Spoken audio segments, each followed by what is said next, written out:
c'est qu'il ne faut surtout pas rentrer dans un live dont vous ne connaissez pas la personne. Que ce soit un live, ou que ce soit sur les réseaux sociaux, ou que ce soit sur YouTube, ou n'importe quel autre support, avant même de commencer à écouter qui que ce soit, demandez-lui son cursus. Comment vous pouvez confier votre religion demain, billah alaykoum, je vous donne un exemple que j'ai déjà cité dans un live. Demain, tu dois aller voir le médecin, tu dois aller voir un charlatan, tu vas confier ta santé à un charlatan, un gars qui n'a pas étudié la médecine, qui ne sort de chez une CEDE, et tu vas lui donner ta santé. Tu vas chercher le meilleur médecin dans ta ville. Demain, tu dois te faire opérer. Tu vas chercher le meilleur chirurgien. Demain, tu as une panne avec ta voiture. Tu vas ramener chez le meilleur mécanicien. La religion, elle est plus que cela, notre religion. Elle est plus chère que notre santé. Plus chère que l'oxygène que nous respirons. Plus chère que le manger que nous consommons. Plus chère que l'eau. Elle vaut au-dessus de cela.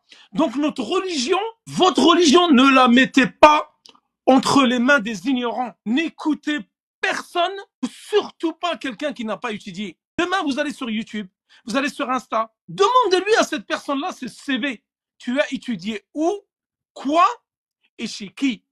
C'est les 3 questions qui doivent être posées à toute personne qui parle sur l'islam. Vous voyez, il y a des gens, ils enseignent des livres, ils ne sont jamais sortis de France. Si vous avez l'arabe, moi je vous conseille de revenir aux savants, aux grands savants de la sunna.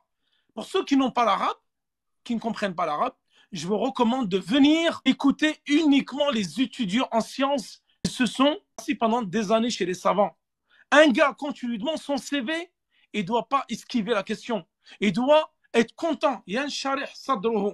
Il doit être content, avec plaisir. Oui, je te dis. Où j'ai étudié, qu'est-ce que j'ai fait comme livre, avec quel savant, aucun problème. Mais la personne qui commence à bégayer, qui commence à dire qu'est-ce que ça ne te regarde pas, etc., ou une personne qui n'a jamais étudié, tu dois couper court.